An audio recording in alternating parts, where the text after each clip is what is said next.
अनीता बड़े से घर में अकेले ही रहती थी। वह अपना अकेलापन दूर करने के मकसद से जिम जाती, वर्कआउट करती और शाम को पार्क जाती थी।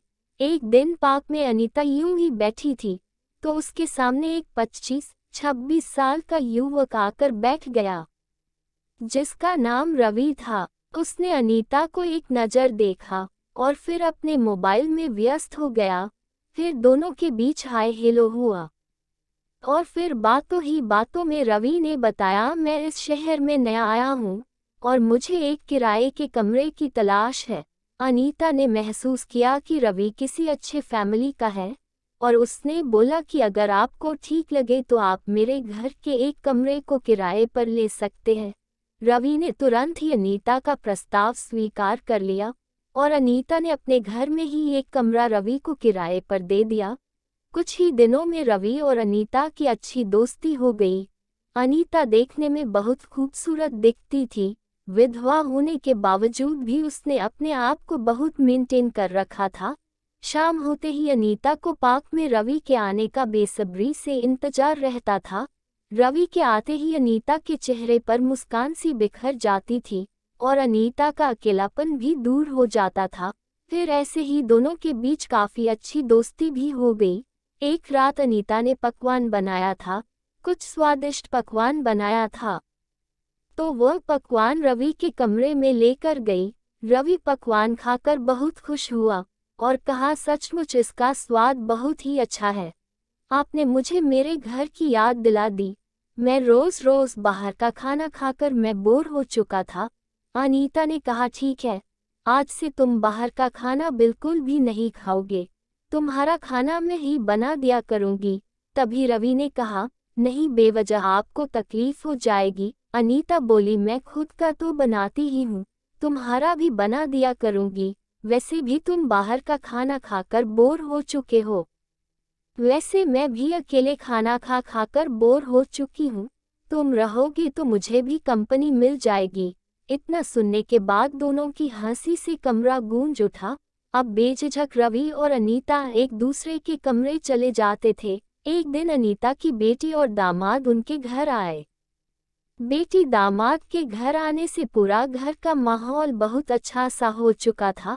अनीता भी बेहद खुश थी क्योंकि बहुत दिनों बाद बेटी से मिलना हुआ था।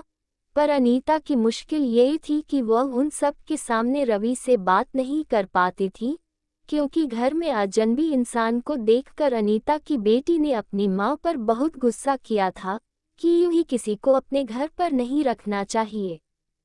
पता नहीं कौन है, कैसा है, कुछ ऊंच नीच हो गई तो आप यहाँ अकेले रहती हो। बड़ी ही मुश्किल से अनीता ने अपनी बेटी को समझाया कि रवि बहुत अच्छा इंसान है और उसकी वजह से थोड़ा हिम्मत भी मिल जाती है। तब जाकर बेटी समझने को तैयार हुई। फिर भी बेटी ने बोल दिया कि ज़्यादा मेल जोल मत रखना, बस अपने काम से काम ही रहना। फिर भी अनीता रात को छुपते छुपाते रवि के कमरे में चली जाती और उसे खाना दे आती। कुछ दिन ऐसे ही गुजर गए थे। एक रात जब अनीता रवि को खाना देकर आ रही थी तो दामाद ने उन्हें रवि के कमरे से बाहर आता देख लिया। अब अनीता को कुछ कहते ना बना और वह अपने कमरे में चली गई। दामाद ने देखा उसकी पत्नी अपने कमरे में सो रही है तो उसने अनीता यानी कि अपनी सास के कमरे में जाकर उनसे पूछने लगा, आखिर आप रवि के कमरे में क्या करने गई थी? मैं आपकी बेटी की तरह बेवकूफ़ नहीं हूँ जो आप मुझे कुछ भी सीखा पढ़ा देंगी और मैं आपकी बातों पर यकीन कर लूँगा। मैं कल सुबह ही यह बात आपकी बेटी को बता दूँगा। अनीता घर में कोई हंगामा नहीं चाहती थी, इसलिए उसने अपने दामाद को समझाने की कोशिश की कि यह बात मेरी बेटी को मत बताओ, लेकिन अगले दिन सुबह दामाद ने बेटी को ये बात बता दी। अब अनीता ने अपनी माँ को तमाम भला बुरा कहा और रवि से दूर रहने के लिए कहा। अनीता से यह सारी बातें बर्दाश्त ना हुई तो उसने अपनी बेटी को साफ साफ शब्दों में बोल दिया कि बेटी, तुम अपनी जिंदगी पर ध्यान दो, मेरी निजी जिंदगी में दखल मत दो, क्योंकि मैं साल में 11 महीने अकेली रहती हूँ और मेरी कोई भी फिक्र नहीं करता है, यहाँ तक कि तुम भी नहीं। तुम अपने परिवार में व्यस्त रहती हो। अगर मेरा सुख दुख का कोई साथी है तो उसको मुझसे मत छीनो। अपनी माँ की यह बात सुनकर बेटी का मुंह बंद हो गया और उसने दोबारा अपनी माँ की जिंदगी में दखल नहीं दिया।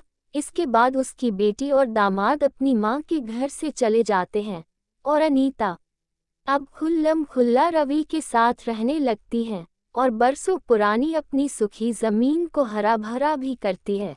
तो दोस्तों, ये कहानी हमें यही सीख देती है कि हमें बहुत से फैसले खुद से लेने पड़ते हैं, क्योंकि हमारी मुश्किल को सामने वाला नहीं समझ सकता और अकेले रहने का दर्द कितना बुरा होता है, ये उनसे पूछो जो अकेले रहते आए हैं। दोस्तों, अगर आपको कहानी अच्छी लगी तो चैनल को सब्सक्राइब कर देना और लाइक शेयर और कमेंट करना ना भूलें। धन्यवाद।